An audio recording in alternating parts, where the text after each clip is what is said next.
I know it's been mega forever since my last video. Who knows when the last one that I shot was. I don't even know what the last one that I shot was. Anyway, I'll do a quick update video for you guys.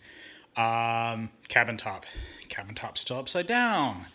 Why? Because we're doing fiberglass work. I probably could remove all these Clecos here. They're not doing anything at this point.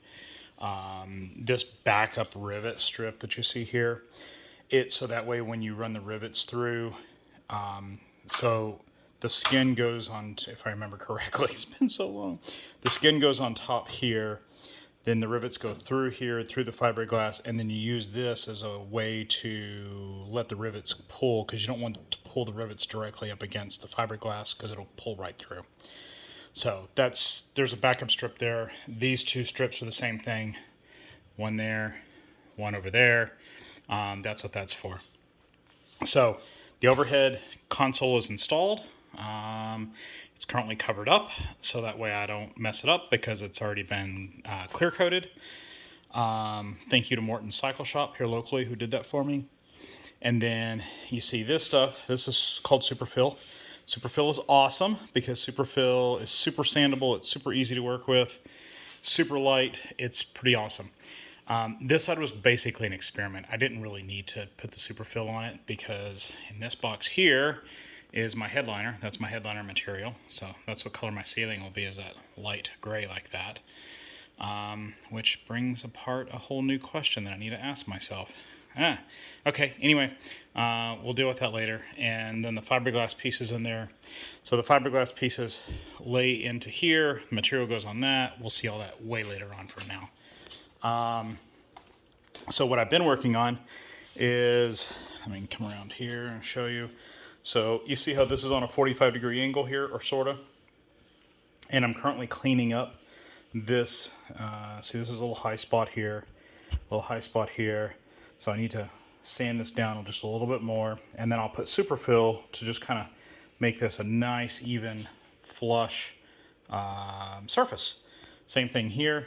This has been sanded. I'll add Superfill onto this. This is ready for Superfill at this point. And I may just go ahead and put the Superfill on here. I mean, that product is great. But the Superfill will fill in, like, see the void.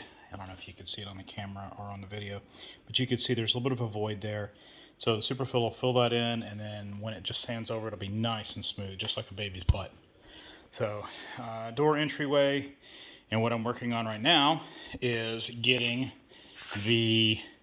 this lip to be a consistent shape. Don't worry about the corners because I won't know exactly where everything's going to end until later, until I actually can put this on and then put the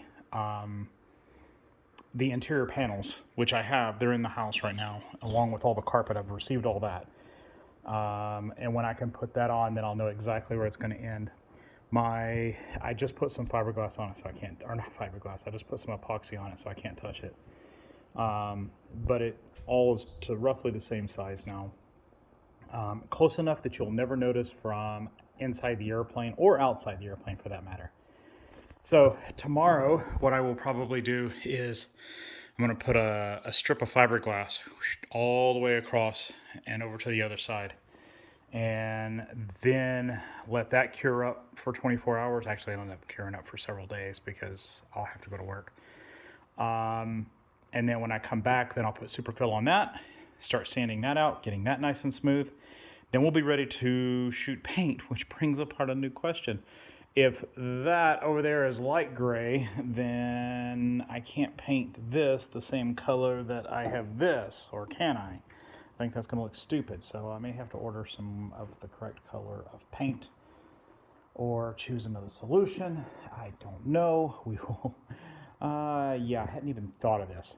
So this is where Sarah gets involved because she's my color expert. Okay, so inside the airplane real quickly here. The control surfaces are in. They work, they function, they squeak like they're supposed to. The flap torque tube there, through there. There's a flat motor underneath there, and it actually works. It's just wires right now. I need to go in and actually put connectors on it. Back here in the back, I can't remember if I showed you guys, so I'll very quickly show you. The vent there, it's scary when you cut a hole in the side of your airplane, but I did it. And I basically built this all from scratch. So this is fiberglass. I built it myself, and yeah, there we go. This is just regular flexed ducting, and then the unit that comes from John at Flightline. I sent back my evaporator that was here, and he's sending me a different one that's designed to sit on its side. Down there you can see my 2 servos. The one on this one, that one there, that's for the yaw dampener, and that's the pitch servo. And the the roll servo is in the wings. So, and then I'm currently working on trying to figure out placement of things. So, it's easy to run out of space back here. So I'm going to be putting in a shelf. I got to figure out exactly how I'm going to do that shelf. I kind of know how I want to do it. So we'll have to wait until a future video for me to show you the shelf. But I'm going to put a shelf in there for, that's the transponder case. The transponder itself is sitting over, let's see if I can see my finger right there, that silver box, that's the transponder. So that's the case that it goes into. There's no need for the transponder to be over here. That's the case that it goes into, so I've got work to do. Anyway, I've decided what I'm going to do is I'm going to cut a hole in the floor and put a hinge door. Several other guys have done that as well. And I'm going to put my ground power in there, and then basically the only thing I'll have to do is just pick up the carpet in the back corner, and then I can plug in my ground power and I can refill my oxygen from there as well. So all that's going to probably be in the panel that's underneath where that ground power receptacle is currently located, because there's nothing below that, which is awesome. So I'm not going to run into anything. So that's what we got going on right now. Till next time, thanks.